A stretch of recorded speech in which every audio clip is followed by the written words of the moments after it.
Hello, everyone. Welcome to the Packer Universe podcast. We're a Green Bay Packers fan podcast, a couple of Wisconsin guys bringing you topical and relevant Packers news, along with our most humble, subjective opinions. This is episode 267. We're recording this on a Wednesday, April 17th, 2024, with only a week away from the 2024 draft in Detroit. We have a very, very, very special guest on the show for this episode. That is the one and only Rob Demovsky of ESPN. I'm your host, Tay, and joining me on video tonight is our one and only Ren. What up, Tay? How we doing on a Wednesday? We got Rob Demovsky on the episode here tonight. His third time joining us. It's become more of a friendship kind of thing. We really appreciate and enjoy Rob's time with us. We're going to get into, how he maybe blew up some mock drafts with regard to offensive linemen amongst what it was like to cover this Green Bay Packers from the doldrums that last time we spoke, the Packers, had gone through a, lost period of winning one game in 6 weeks. And now we're catching up since that start point. So a lot of good things to talk about with Rob tonight. And we look forward to all his candid responses. If you're just listening to this, know that this is a video broadcast. So if you're just listening to it, head over to YouTube, to our YouTube channel, where you can watch all of our pretty faces on video for this episode. So go over there. If you're there, go ahead and subscribe. That really helps us out. Your continued support for the podcast is very much appreciated. So we thank everyone for tuning in and watching. But let's get right to our chat with Rob. And without further ado, Rob Demovsky of ESPN.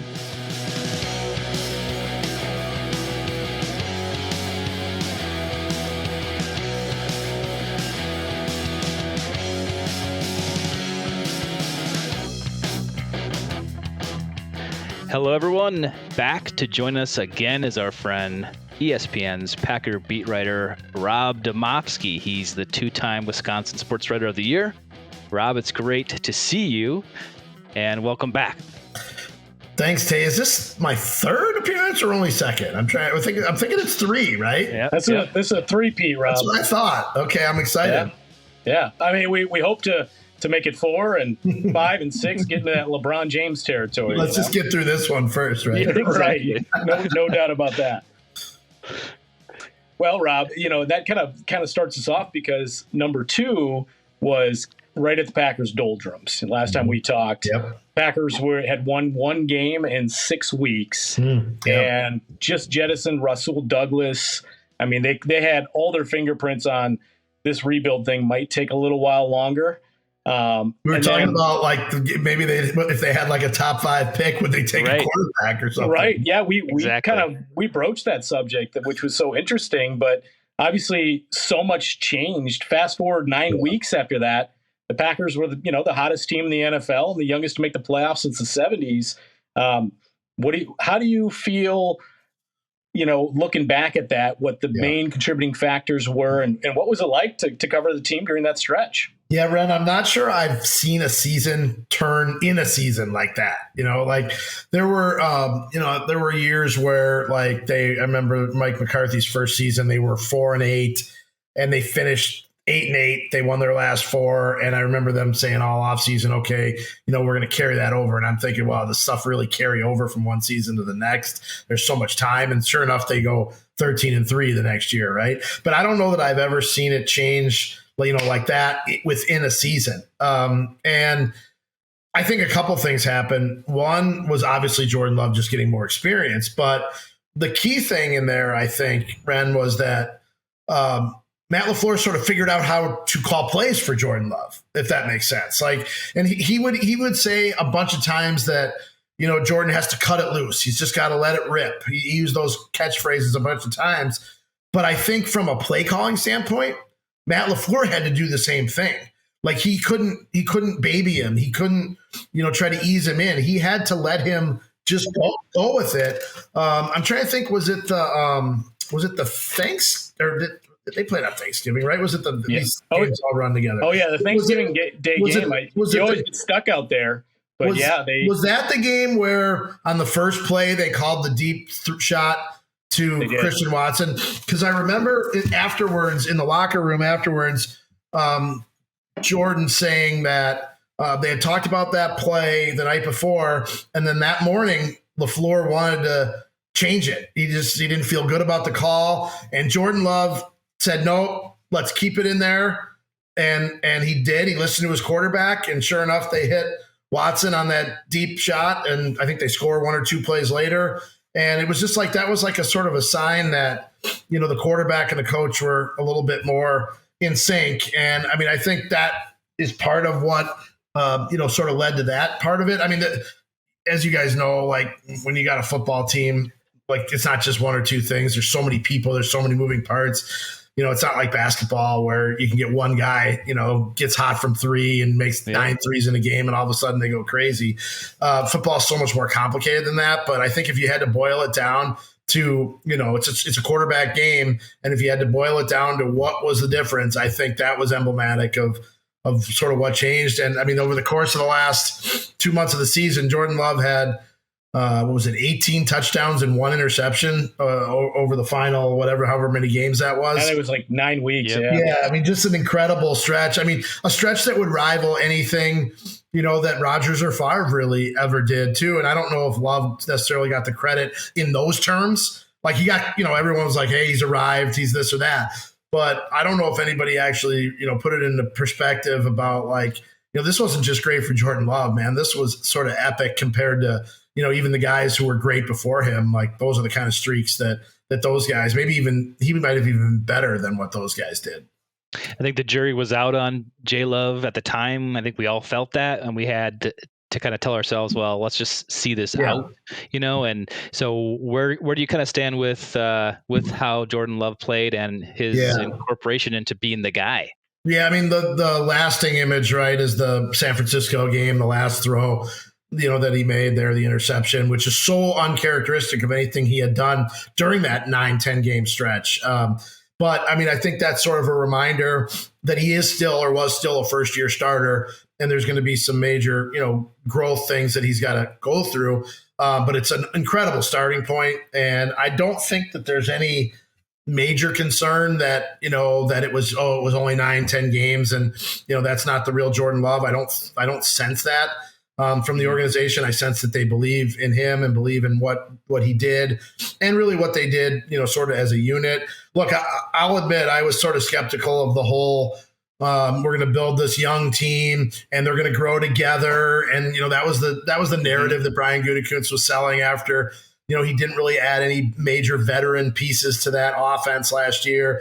And it was this group that was going to start, from the ground up together, these first, second year receivers. And I was skeptical. I thought, boy, you don't have a Devontae Adams. You don't have a Randall Cobb. You don't have a veteran guy, to sort of guide these guys through it. And I sort of didn't know if that was going to work. And I think in the beginning of the year, it really wasn't working. But I do think the fact that they did stay the course, it really kind of paid off. And it showed that, this plan might work.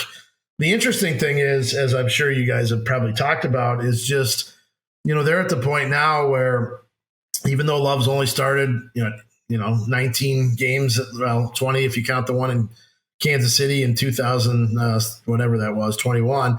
Mm-hmm. He's got 19 starts last year, including playoffs. Yet they're going to have to pay him, right? And is there any trepidation about that? I mean, Brian Gutekunst said no. He said that's the benefit of having had him in the building for the last 3-4 years, and they're not just paying a guy who came in off the street and had a good stretch, that they know what he's about. But it's still risky. Anytime you're going to invest 45, 50, even more than that, million in a quarterback, you better be sure. And I think they're sure, but I don't know that they're sure. It's just, could he come out next year and not be as good? And there'll be questions about whether he, ultimately is the 10th year quarterback here. There probably could. I don't think that will be the case. But I mean, look, it's not my money, so it's easy for me to say. that, just pay the guy. But I'm sure there's some, there's some people in the organization a little bit nervous about that. Well, it's expected that he's going to get an extension in like next month. Do you think that's going to happen? Like, do you believe that will get done? And I guess, what do you think that looks like? I do. I think it will get done. I think, I think that's something that they need to, do for a couple of reasons. One, just from, keeping their books right and the salary cap situation and all that, and making sure that, they're set up for the next 5 years in a good place with that, and know what they're going to have to do to manage the rest of it. It's a little bit, look, if you're Jordan Love, I don't think you play another snap without a new deal, right? Like, I mean, you say, look, I went out and I showed you what I can do. I'm not what did he make last year? $8 or $10 million. Like, relative to the market, that's not where he needs to be. I remember in about mid-December reaching out to some people in the league, to whether it was some agents, some scouts, some salary cap people, just kind of trying to gauge of where that money might be. And it was, at that time, it was a little all over the map. I mean, there was one agent who said I wouldn't pay him any more than like 30 or 35 million a year. There was another person who said, look, everything in the league starts now with Daniel Jones, which was, 40 million. If Daniel Jones got 40 million, everybody else should get more than that, basically. And then by, I don't know, probably right after the Cowboys game, that number, talking to people around the league, it was like, what's going to be north of 50 million. So yeah. I think there's 4 or 5 quarterbacks that are over 50 million average per year. And look, I mean, the actual cash can be different. We're just talking about averages. Some of that's backloaded. I get it, but it's the easiest way to sort of, make comparisons. And I'm trying to think off the top of my head. It's probably Herbert, Burrow, Mahomes. Who else is in that 50 plus million? I think there were. Well, we know, I think Deshaun is undeserved. But yeah, that goofy contract. But yeah, I mean, so you're thinking about, okay, Jordan Love's going to end up making more money or as much money as those guys. I mean, it's sort of the nature of the business that the most recent deal is going to be the biggest, and the next guy that is going to come along and do one bigger. But it's remarkable where you're going from, maybe he's 30 million and now he's over 50. Right. It's kind of the nature of the beast. I mean, get it locked in now. You look back at it in 3 years, it's going to be, if he's playing above average to great football, it'll be a steal. And that's just unfortunately the moving target for that quarterback market year to year. It's crazy. Yeah. And like you mentioned, next month they can't do anything until I think it's May 4th. Because there's this weird rule that you can't extend an extension for 12 months. And last year's deal was technically an extension of his rookie deal. Now whether does that mean that, something's done on May 5th or 6th, or we wait, or it goes all the way into July, I'm not 100% sure. But I do think that he will have a new contract before the season starts. That was going to be. I just wrote myself a note here that I need to start working on the Jordan Love contract extension story, because one of the things that we like to do at ESPN, and I think it's a good practice, is to have stories that we know are going to happen sort of pre-written, so that as soon as it does, we can get them on the site, fairly quickly. So I got to work on my Jordan Love contract extension story, so it's at least almost ready to go when it happens. Rob, I saw you have something. Is that like the master notebook? The book? This is just scratched of. This is a combination of. I guess on here I had all the workout bonuses from the offseason workout bonuses list here that I scratched out, and I put that out the other day when the offseason program started. On the other side of this, I've got some grocery things. Okay. My life is a series of scraps of paper that I have things written on. I operate better with notes, because I'll stick a note in my pocket, and then at least I'll reach in my pocket and go, oh, I have this for a reason. I look at my phone all the time, but if I don't look for the reminder or it goes by, I don't see it. So I'm still old fashioned. I've got all these notes here. One of which says that I need to put the screen door in the front door. Yeah, it's spring now, Rob. And Anytown USA, absolutely. That's my unorganized life of as a reporter. I'm a serial user of the notes on the iPhone, Rob. Once you get used to it, they're right there, and you don't have to dig for a piece of paper in your coat pocket. I have to think to look at it, though. Like this way, I can actually feel the paper. Yeah. I know I have paper in my hand or my pocket for some reason. The whole tactile piece. I get that. One of our questions was going to be, with regard to the whole Jordan thing after the draft, and that finally getting you your true offseason maybe from there. But we know there was some interesting points you brought up, and Tay will get to that here in a minute about things, inside information in the building. But do you have any insight into Jordan's contract? I mean, I would guess probably shortly thereafter, the 4th, May the 4th be with you, they're going to get that done. Yeah. And I would think, based on a little of the cap space they still have here this year, they love the signing bonus part of that. Yeah. And I think if they can get any backloaded already into this year, that they're going to do that. Do you have any thoughts on that? I think that'll be the structure. Ren will probably be pretty similar to that. I'm trying to look up exactly what his cap number is for this year right now. He's in so his cap number this year is $12.7 million. Theoretically, it could go down with an extension. I haven't done all the math on that, but it could go down in the because they'll lower his base salary to the minimum, and they'll do a huge signing bonus, which they'll prorate over 5 years. So that's sort of their standard operating procedure. Look, I know they've been talking. In fact, they started talking as early as late February at the Combine. But it seems like these things, they go slow, and then all of a sudden they're done. So, like, whether that's mid-May, I don't know. I do think that if you're the Packers, you probably start in that low $40 million range and see how low you can get him. Mm-hmm. And if you're Jordan's people, you start at the highest paid, whatever the highest paid guy's making, you start a little bit more than that and see where it can get to. But I don't know. I do think that it'll get done one way or another. Right on. I just hope we don't make a mistake like a Deshaun Watson mistake or a Daniel Jones mistake. I worry about those big contracts, especially, obviously the Packers will, pay the man if they think he is the man. I think, and he kind of proved it. So, he said all the right things. Yeah. By that, I mean, he said nothing and went out there and played and lived by example. So it's interesting that you say said nothing. People ask me what's the difference between covering those last two quarterbacks. Whether you love Rodgers or hate him, he always said things. Like there was something. Jordan is boring by design, probably, I guess, maybe at this point in his career. Super, super nice guy. Like very, very friendly, very polite.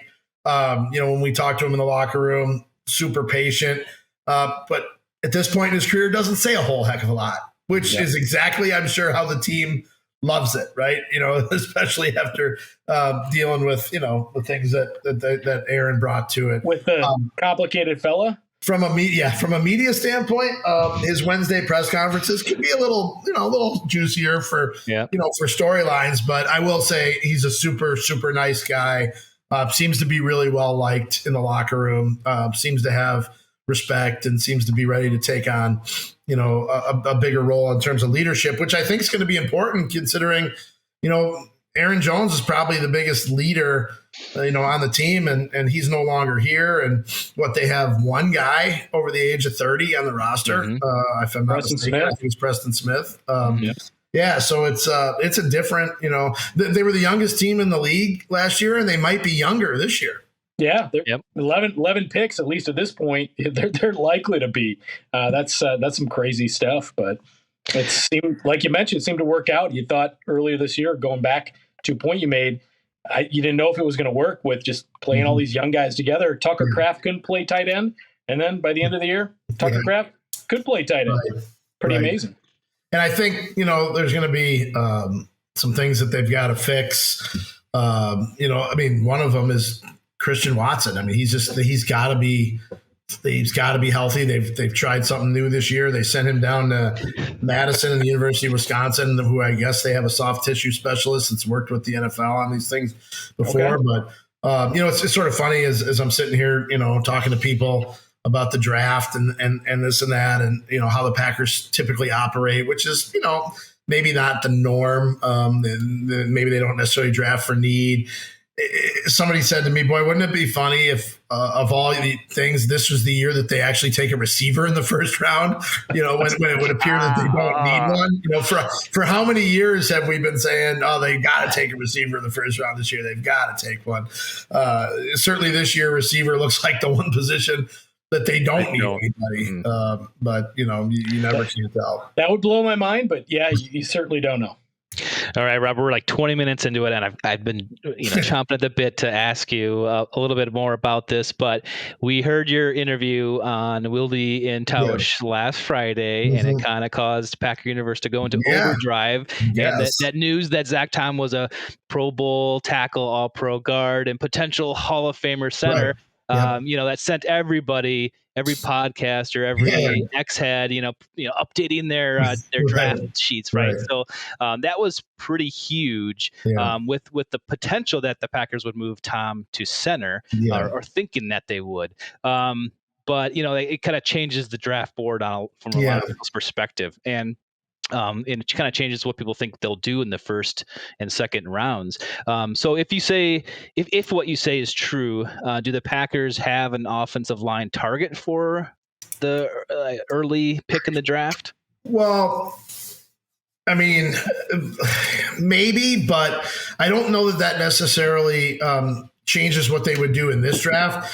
The thing about Zach Tom moving to center wouldn't be this year. It would be after next year when Josh Myers' contract expires. And, regardless of the kind of year that Josh Myers has, they're probably not going to just pay another offensive lineman big money. It's a little bit like what they did with John Runyon this year. John Runyon is a darn good guard, but you can't have all five of your offensive linemen on major veteran contracts, right? So they're now going to go with Sean Ryan, who's a much cheaper version of what the contract John Ryan got from the Giants, I think, in free agency. I believe it was the Giants he signed with. Mm-hmm. John Runyon's a good player. I said John Ryan, the former punter. Remember him? He retired today. He did.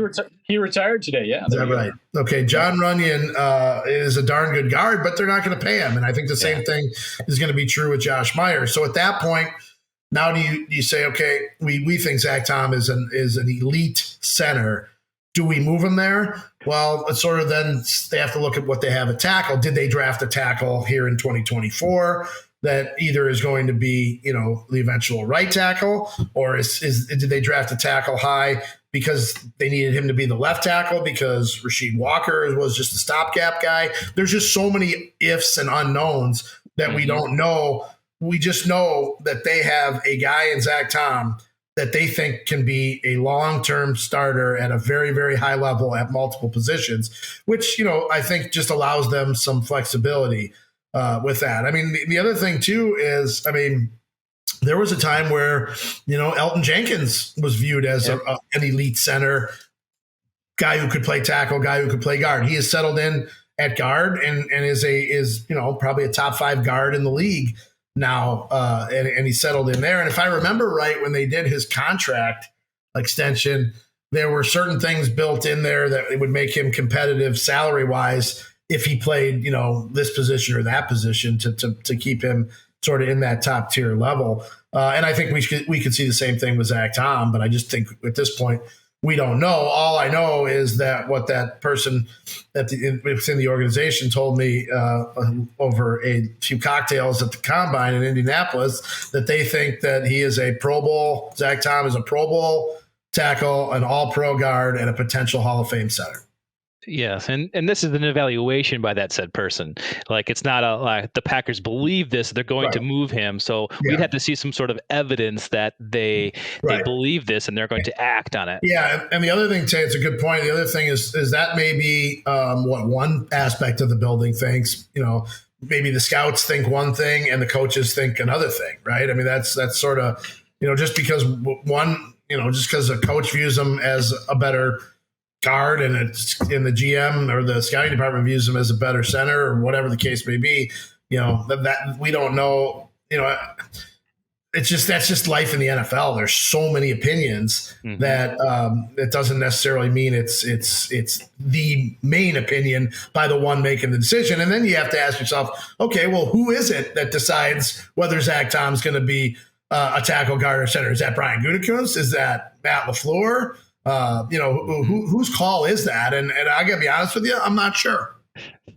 Well, it was. I will say, Rob, it was super funny. I take in too many Packer podcasts other than my own, and man, you sent them into a state of panic looking for true tackles that could actually fit in the first or second round, not guys that are tackles that might be a guard or a center. Right. They had to break it down. It was like two guys. That's it. It's Tyler Guyton and one other guy, and otherwise it's hell on earth. It was entertaining to say the least. And there was a time, Ren, where during, I believe it was Ted Thompson's era as general manager, where every offensive lineman they drafted was a tackle in college, like literally everyone. And like, I remember, this is going to be a name from the past, but Evan Dietrich Smith was a tackle at like Idaho or Idaho State. He became a center, right? Good center. Yeah. I know Evan's dad actually still lives in Green Bay, and I see him every once in a while. He's going to be mad that I don't remember if it was Idaho or Idaho State. But I apologize to Mr. Smith. Well, I think the Packers love multi-versed offensive linemen. So even the fact that one person in that building thinks that Zach Tom can do everything, that's a great a set of circumstances for the Packers to go into this season and beyond.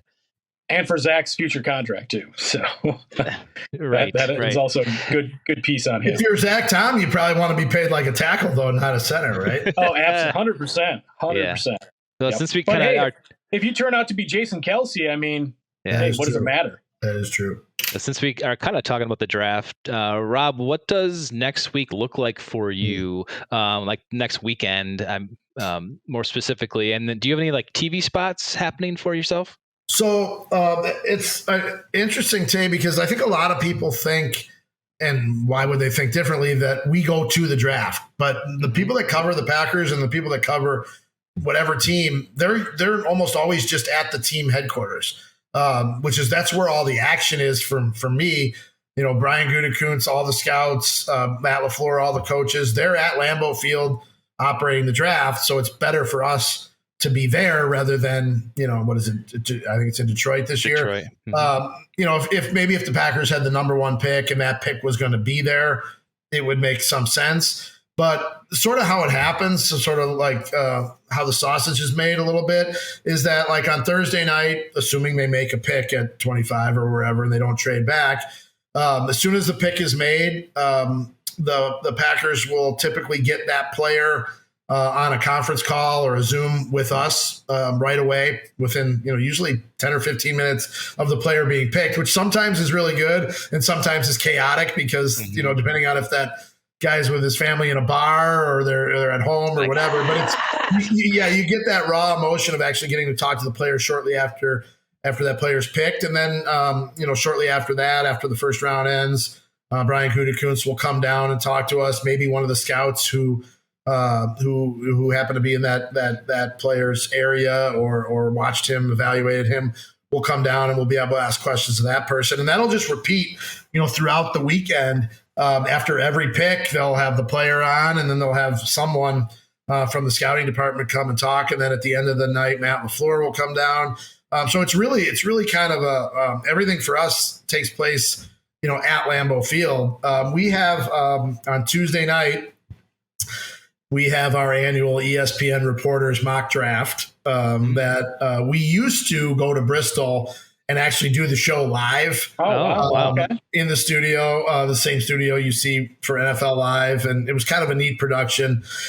We have not done it in person since COVID. I guess they realized that even though we could go back there, it's cheaper for them not to fly all 32 of us to Bristol for a couple of days to do one TV show. So we will have that show run on Tuesday, and we will each tape our pick. So we will do a run through a mock of our mock draft off air on a Google Doc. It'll happen over the weekend, and then we'll each tape our little 30-second thing saying, with the 25th pick, the Green Bay Packers select blah, blah, blah, and give an explanation. And so that show will air on one of our networks. I don't know if it's ESPN or ESPN2 on Tuesday night. It's always a pretty fun show, and I think people really enjoy. I think they enjoy watching to see if we know what we're talking about. Which I will say this: it's hard when the Packers are picking in the later part of the round, which they have for the most part picked in that spot since I've covered it for ESPN. And the next time I get their pick right will be the first time. So I'm still keeping my fingers crossed that I get it. My problem is that sometimes I find out on like Wednesday who they're going to pick or who they want to pick. By then the show is done and it's over with, because last year I'm pretty sure it was either Tuesday night during the show, which obviously was already taped, or Wednesday morning I had somebody from the organization tell me that they were really zeroing in on Lucas Van Ness. Well, at that point I had already had him taking Dalton Kincaid. So not so good. Same thing with the Jordan Love year, actually, believe it or not. I had somebody who works for another team, who, these teams try to find out what other teams are doing. I remember that, I think it was Wednesday night, or it was the COVID year. I don't remember what day the first round was. Maybe it was Thursday, but maybe within 12 hours before the draft, I had someone from another team tell me, hey, I'm hearing that the Packers, if they have a chance to, they're going to draft Jordan Love. And I'm like, well, I wish I would have known that before we taped our TV show. But I'm still hoping to get it right. But I'm one of these days before I retire or before they show me out the door, I'm getting that pick right. Even a blind squirrel finds a nut occasionally. Broken clock is right twice a day. Actually, piggybacking off of that, and Tay, and your article on Monday with regard to all the Packer draft capital, most draft capital, I believe you mentioned that article since 2006. Yeah. Barring a bad fourth quarter in Santa Clara, Jordan Love's first career as a starter, they're going to go to the championship game. And a lot of people out there believe, because 2022 and 23 were pretty good drafts for Brian. Yeah. He's got obviously 11 shots here, which he can move up, move down, do a lot of different things with. But if he even hits a double here, they could be opening a 5-year championship window and building something special, which is honestly one of the quickest turnarounds. They went from took an old roster, moved it over to a young roster. From your perspective, would you say that sentiment is pretty valid? I think it is. It's amazing because you look at the 2021 draft. Who's still left on the team? There's still actually a few guys left on that. So Eric Stokes in the first round, he actually played pretty well, I thought, as a rookie, and then absolutely, obviously has had injuries. Josh Myers, we already talked about. Amari Rodgers gone. Royce Newman, really a no factor. TJ Slayton's turned out to be a solid player. Absolutely. Shamar Jean-Charles, I don't even know if he's in the league. Cole Van Lanen, I don't know if he's in the league. Isaiah McDuffie, solid guy. Does he get a second contract? Who knows? And then Kylan Hill, running back. So that draft certainly doesn't look as good as as the drafts that we've had the last 2 years come through here. What are the chances that Goody hits on a third straight draft at this level? I mean, it seems like it's probably less than a 50-50 shot, just because math says that that's what you're gonna bat. And he's batted way over 500 the last 2 years, it would appear. But I don't know that they necessarily need 11 guys to come in and make the roster and be impact players, which makes me wonder if maybe he won't, maybe he will package some of those picks and trade up. Now, his philosophy and Ted's philosophy was always the more picks, the better, the more swings. So, I mean, there were a couple of years where they had 13 picks, which is sort of a nightmare on the third day when they've got 5 7th-round picks. And like I was telling you about the process of them getting it took forever. I felt like that year we didn't get out of there until midnight, right? But it's an interesting thing here this year where, I don't know that they need volume. They just need a couple of really important pieces here from this draft, and I think they'll be set. the one thing too is they've got all these guys that we've talked about, the 2022 and 2023 class. I mean, they still have all those guys on their rookie contracts for 2 and 3 more seasons. Mm-hmm. Even though they don't have the benefit, they won't have the benefit of Jordan Love being on his rookie deal. Right. Which the great thing about having a great quarterback that you drafted is you get him for 4 years cheap. Well, the Packers they got him for 4 years cheap, but he didn't play. So, it wasn't a huge benefit. They were paying the other quarterback. So really last year was sort of the only year that they really benefited from that. And then they had Rodgers' $40 million dead money on it. So while they didn't necessarily benefit from, the young quarterback on his rookie deal, they are going to have a lot of their key players for the next 2 years, in some cases 3 years, on their rookie contracts, which really gives you an opportunity to do some things. A lot of controllable talent. Yeah.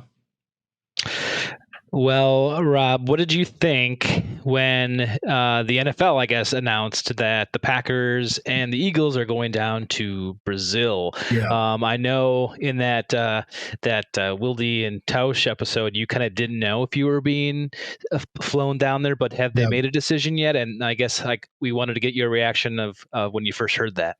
Not yet. I will say that it's not easy to get for anyone that's not on a team plane to get from Green Bay, Wisconsin to Sao Paulo, Brazil. I think it's like 3 flights or more to get there. I think from the team's perspective, there's a couple things. I don't know that you ever want to be the team that does anything that they've never done before. Like, this is the first time in Brazil. I'm sure there's going to be some kinks to work out. If I remember right, the first time they went to Mexico City, wasn't there a big problems with that game? You'd feel better about it if there was a game in Brazil already and you were the second go around and they could learn from, sort of what happened the first time around.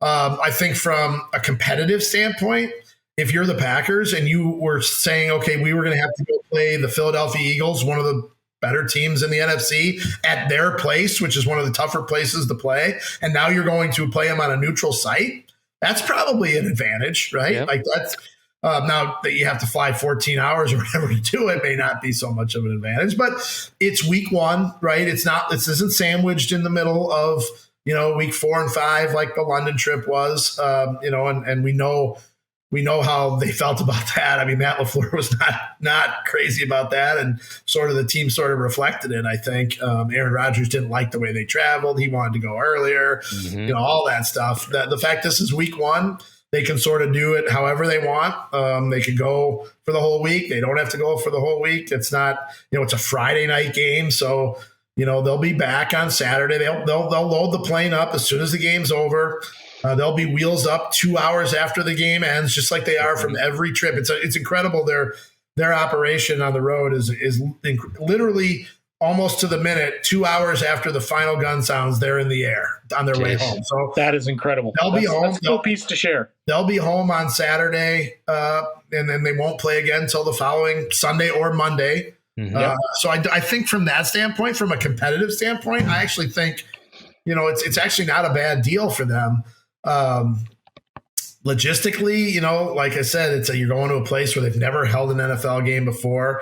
I have these visions of these memories of walking out onto that field in Canton, Ohio, when the Hall of Fame game and the rubber melted. Yeah, I saw those guys working on the logo in the center of the field.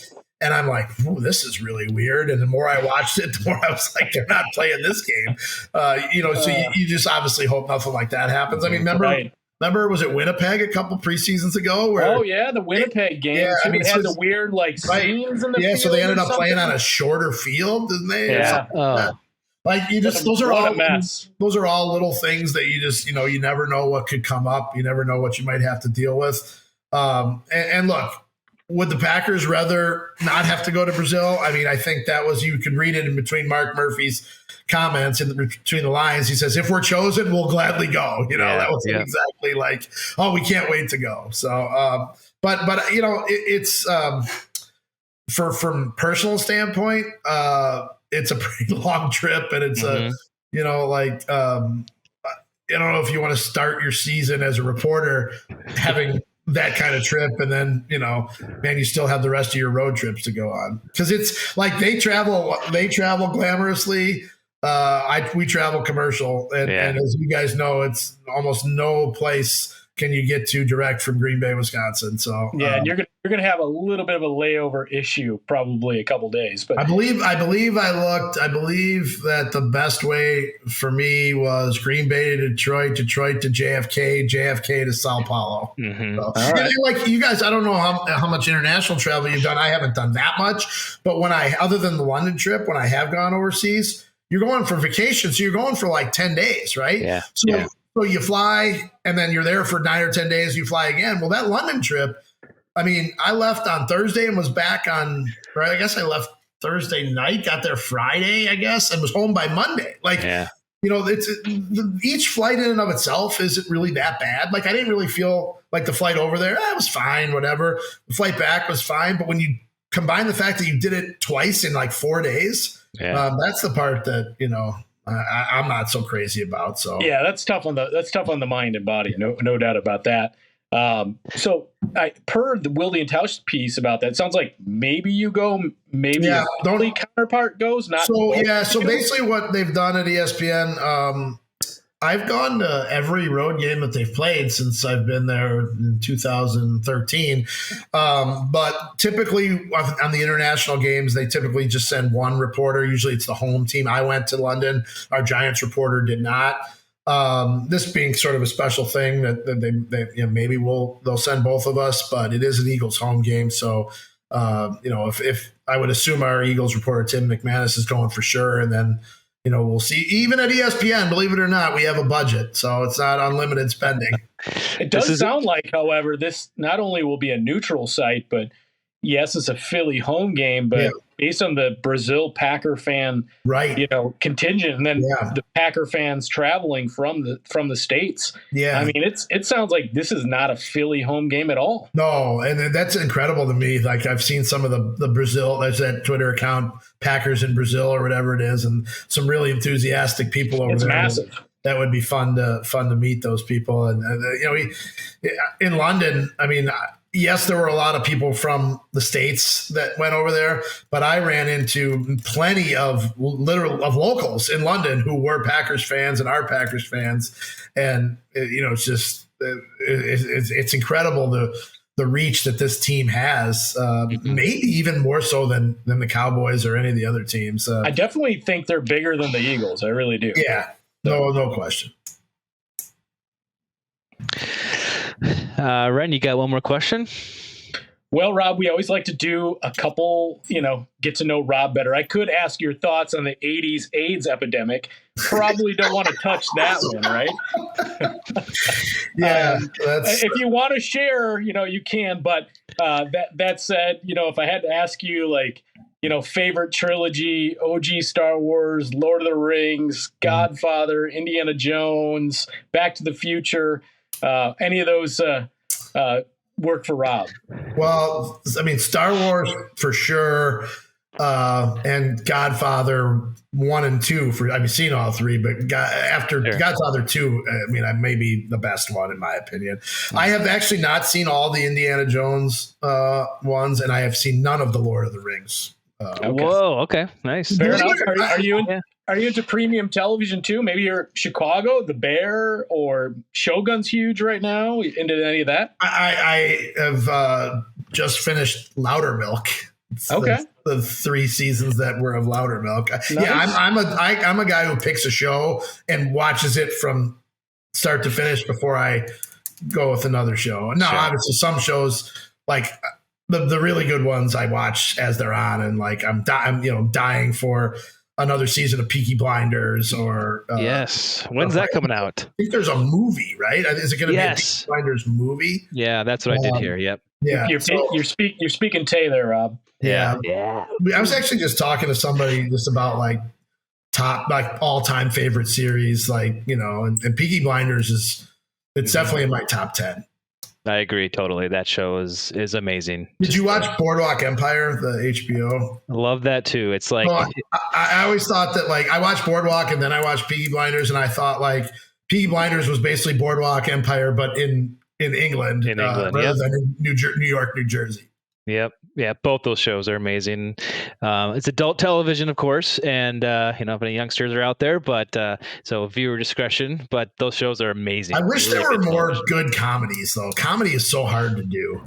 It really is, especially comedy, even with a dark blend. Yeah. Sometimes like Shameless was a show like that. Again, another Chicago-based show. Yes. So when it first started, and then it turned into like just over the top comedy. Like why did they lose that bend? I don't know. The first like 3 or 4 episodes, or maybe even half dozen episodes of Shameless, were the funniest things I've literally ever seen. And it was dark. It was great. Yes. And then it just became like almost campy by the end of that. Yeah. And I would say, this may be an unpopular opinion, but I feel the same way and even stronger negatively in that regard about Ted Lasso. Like, I felt like Ted Lasso roped me in as a comedy, and then they turned it into a drama, which really pissed me off.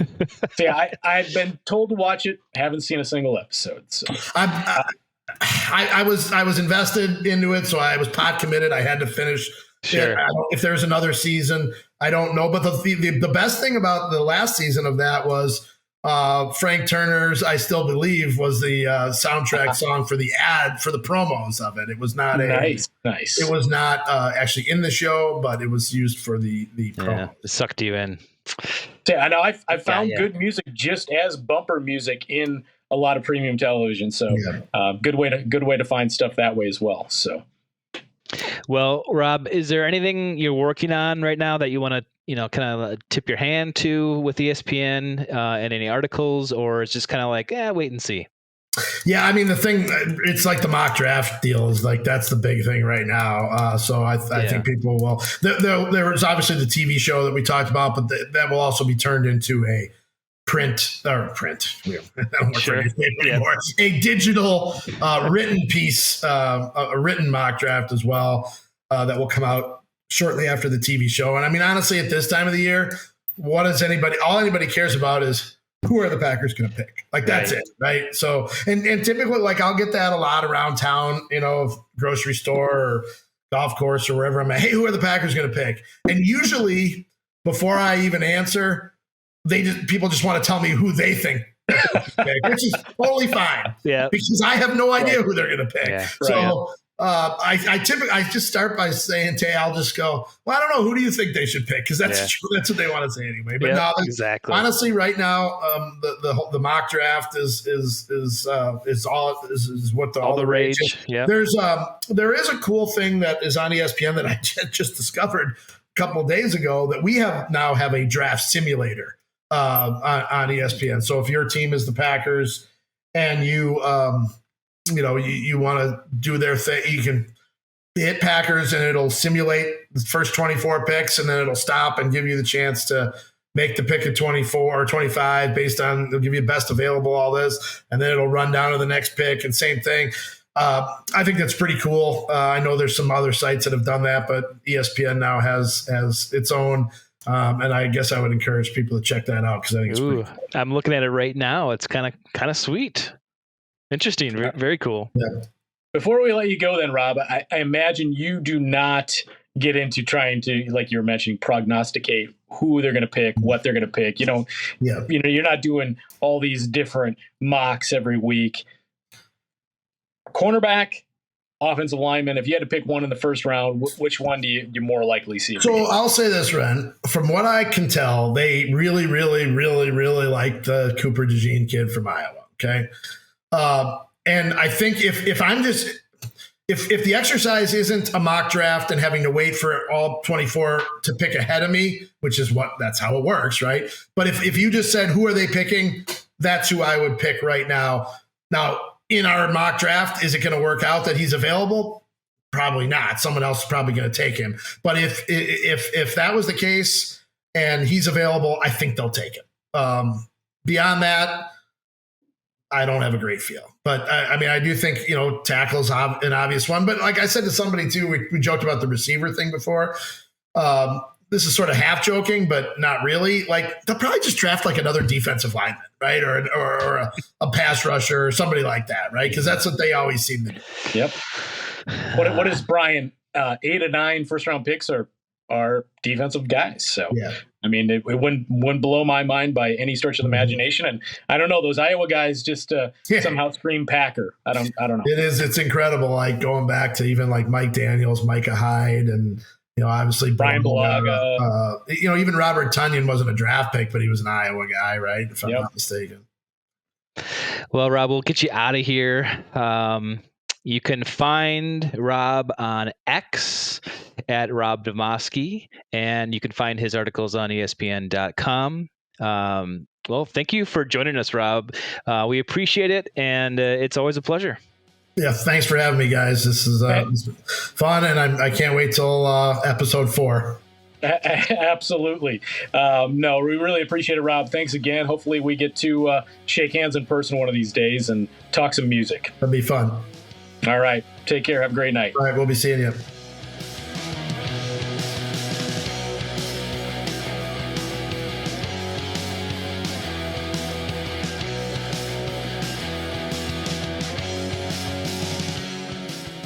All right, Ren, that was an awesome chat with Rob Demovsky. It's great having him on the podcast and the video broadcast here. It's great to chat with him to find out kind of what's been going on with the Packers and, kind of an insider's view, beat writer's view of the, current things. And he gave us some great stuff. So it's just a blast, and we really appreciate him coming on the show. Yeah, Tay, we're super fortunate to have built this relationship with Rob. I mean, man, some of those questions, some of the answers, I mean, we got into everything. It was just like you mentioned, it was just a blast having on and getting some of that insight, and we're always appreciative of Rob's time. Everybody just go ahead and re-listen to that thing. But we'll talk some more draft and upcoming Packers until episode 268, Tay, on the PuP List.